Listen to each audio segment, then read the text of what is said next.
C'est quoi ton nom? Amora. Amora? Tu as une question? Oui, juste par curiosité. Oui. Je me demande pourquoi l'armée va pas provoquer encore plus le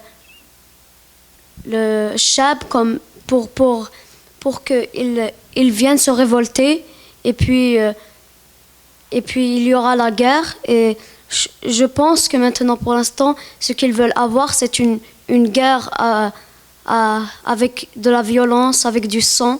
Et je pense que c'est comme un projet qu'ils sont en train de faire. Ils ont une certaine malice pour essayer de nous énerver de plus en plus. Je comprends pas. Comment? Merci beaucoup et tu vas avoir une belle réponse. Et merci beaucoup. Au nom du Congrès des Kabyles du Canada, ça me fait plaisir de te féliciter pour ta question. Bravo. Et le docteur Saïd Saadi va te faire certainement une très belle réponse. C'est toi. Sahid. Eh bien, comme on dit, la vérité sort de la bouche des enfants.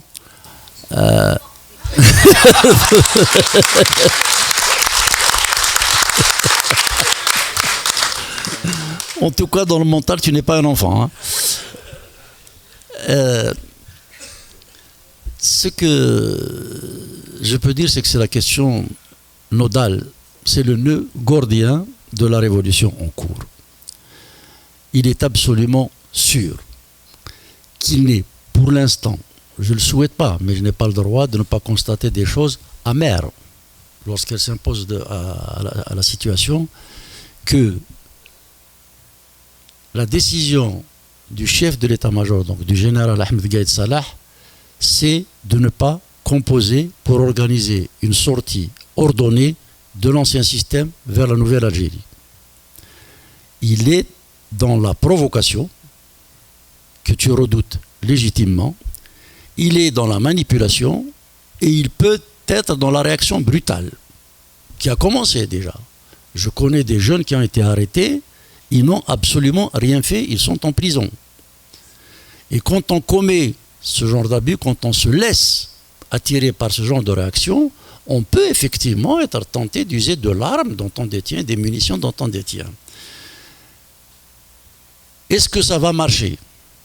Je ne dis pas est-ce qu'ils ne vont pas essayer. Ils ont essayé et ils vont essayer. À ta réponse, je te réponds.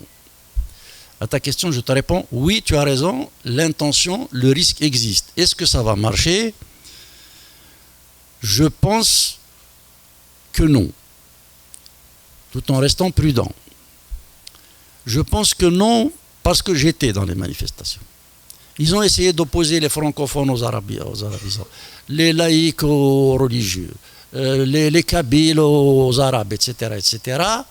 Et j'ai vu des réactions dans tout le pays qui ont unanimement et massivement rejeté ces formes de manœuvre. Donc, alors ne dis pas de te dire pourquoi est-ce qu'il y a cette maturité maintenant alors qu'elle n'existait pas auparavant.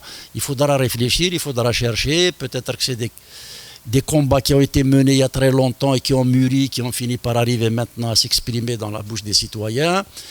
Il y a probablement beaucoup de raisons, mais dans la collectivité nationale, l'idée de tomber dans la division, pour l'instant, est massivement et systématiquement rejetée.